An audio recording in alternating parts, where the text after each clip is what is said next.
नमस्कार मित्रांनो, स्वागत आहे तुमचा आजच्या स्पेशल सेगमेंटमध्ये, ज्यामध्ये आपण करणार आहोत दशावतार या चित्रपटाचा ट्रेलर रिव्ह्यू।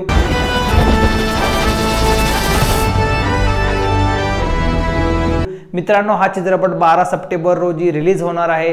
या चित्रपटाची कास्टिंग जबरदस्त आहे, याची स्टोरी जबरदस्त असणार आहे, सिनेमॅटोग्राफी तर उत्तमच आहे, बीजीएम एव्ही प्रफुल्लचंद यांनी जबरदस्त बीजीएम लिहिलेले, डायलॉग टू दी पॉइंट आहे। दशावतारी कोकणातली वर्षानुवर्षापासून चालत आलेली परंपरा आहे, ज्यामध्ये पुरुष या स्त्रियांचे गेटअप करून सोंग घेत असतात आणि देवाला नवस फेडत असतात। अशाच एका बाबुली नावाच्या 82 वर्षाच्या माणसाची ही कथा असणार आहे, जे पात्र साकारत आहेत अक्षरशः दिलीप प्रभावळकर। मराठी चित्रपट इंडस्ट्री वाचवण्यासाठी 82 वर्षाचा योद्धा मैदानात उतरलेला आहे। असं का म्हणतोय, कारण की ह्या वयात अशा कसोटीचं काम करणं आणि दिलीप सरांच्या ऍक्टिंग मध्ये जी डेप्थ आहे ना, ती क्वचितच कुठल्या मराठी कलाकारांमध्ये पाहायला मिळते। तर पहिल्या फ्रेम मध्ये दिसतंय आपल्याला दिलीप सर आपलं काहीतरी जुनं सामान काढतायत आणि तिथून ते तयारी करत असतात दशावतार उत्सवाची। अमावस्येच्या रात्री हा सण होतो, तेव्हा त्यांना नवस फेडायचा असतो। चला, चित्रपटाबद्दल बोलण्याच्या अगोदर थोडं कास्टिंग बद्दल बोलूया। दिलीप सर तर आहेतच, सोबतच महेश मांजरेकर, भरत जाधव, सिद्धार्थ मेनन जो की एक हिंदी चित्रपट सृष्टीतला अभिनेता आहे, सिद्धार्थ मेनन, प्रियदर्शन इंदलकर आहे, अभिनव बेर्डे यामध्ये असणार आहे। त्याचप्रमाणे अनेकही चांगले सहकलाकार या चित्रपटात आहेत।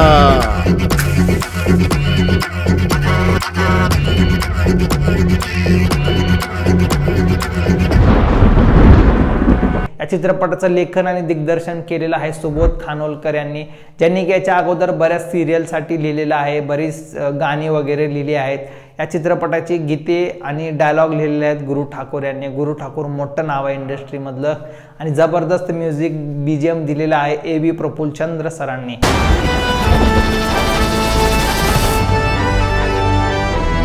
या चित्रपटाचं चित्रीकरण ज्यांनी केलेलं आहे छायाचित्रकार देवेंद्र गोलटकरे, राष्ट्रीय लेवलचे छायाचित्रकार आहेत, त्यांची सिनेमॅटोग्राफी उत्तम असते, त्यामुळे या चित्रपटाचा दर्जा मराठीत वाढलाच आहे। ओशन फिल्म्सने या कंपनीने या चित्रपटाचं प्रोडक्शन केलेलं आहे आणि जी स्टुडिओच्या बॅनर खाली या चित्रपटाची निर्मिती झालेली आहे।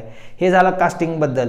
तर कॅरेक्टर बद्दल बोलायचं झालं तर दिलीप सरांचं एक गुंतागुंतीचं कॅरेक्टर आहे, ते द्वंद्वमध्ये फसलेले आहेत, कारण की मला कुठे ना कुठे स्टोरीमधून असं थोडी हिंट मिळते की जो महाराजा आहे, जो राखणदार आहे, तो त्यांच्या शरीरात येतो आणि जी बाहेरून आलेली फोर्स असते, म्हणजेच की जे परप्रांतीय, जे अक्षरशः कॉर्पोरेटवाले नैसर्गिक संपत्ती लुटण्याचा प्रयत्न करतात, तेथील स्थानिकांचा छळ करतात, याच्या अवतीभोवती ही स्टोरी आहे। आणि त्या छळापासून राखणदार जो वर्षानुवर्ष यांचं रक्षण करत असतो, तिथल्या लोकांचा तोच आय थिंक दिलीप सरांच्या अंगामध्ये प्रवेश करून यांचा बदला घेत असतो। यामुळे खुनाच्या भोवऱ्यात दिलीप सर असतात।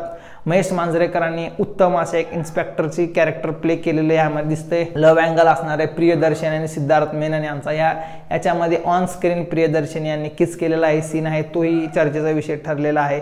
संगीत बद्दल बोलायचं झालं तर संगीत जबरदस्त संगीत आहे, घुसबंप येतात, जिथे संगीतचे लेवल कमी पाहिजे तिथे कमी आहे, जिथे हाय टेन्शन बिल्ड करतं संगीत। सिनेमॅटोग्राफिक व्हिज्युअल जबरदस्त आहेत, डार्क रंगाचे व्हिज्युअल्स आहेत, फ्रेमिंग जबरदस्त वाटते, नॅचरल स्टिक एका कोकणातल्या गावाची सेटिंग आहे, अर्थातच हा कोकणातला चित्रपट असल्यामुळे। डायलॉग हे उत्तम आहे, टू दी पॉइंट डायलॉग आहे। ट्रेलरच्या शेवटी एक डायलॉग येतो, गायब व्हाला तो काही देव नाहीये, मग प्रियदर्शनी म्हणते तो देव जरी नसला तरी तो देवाचा माणूस आहे, तो देव जरी नसला तरी तो देवाचा माणूस आहे, तुम्ही जमिनीवरती शोधत राहाल आणि तो आकाशातून पंजा मारून निघून जाईल। असा जबरदस्त महाराजाचा चित्रपट येतो आहे 12 सप्टेंबर रोजी।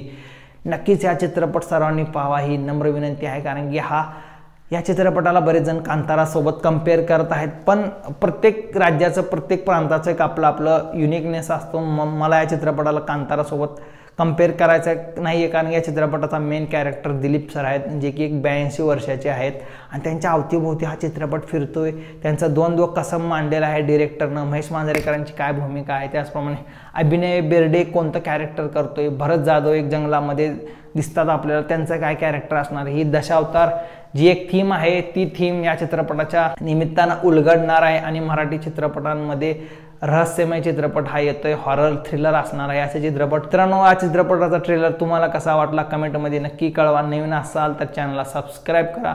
भेटूयात पुढच्या व्हिडिओमध्ये। थँक्यू, धन्यवाद।